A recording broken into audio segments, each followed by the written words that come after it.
તમે મોસમની મજા લો ને યાર. મોસમ એટલે જો ને આ કેવું ચાલે.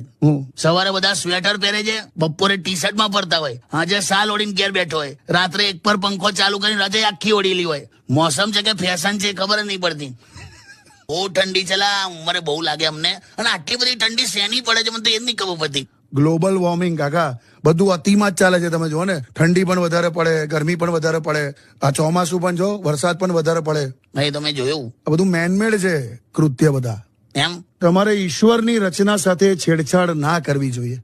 તો આ વસ્તુ બ્યુટી પાર્લર વાળાએ પણ સમજવી જોઈએ કે નહીં? હે, બ્યુટી પાર્લર ક્યાંથી આવ્યું? તે કીધું ને ઈશ્વરની રચના સાથે છેડછાડ ના થવી જોઈએ, તે બ્યુટી પાર્લરમાં ના આવે. પણ બ્યુટી પાર્લર ને ગ્લોબલ વોર્મિંગ ને શું લેવા દેવા યાર? અલા ત્યાં કીધું કે નહીં? પણ એને ને આને કોઈ, તમે હું યાર આવું કરો? હા બસ હવે ચીડાયા કરા, રૂમ ટેમ્પરેચરમાં ફરક પડે, સારું લાગે. ફરી ગુસ્સે થા. હટ.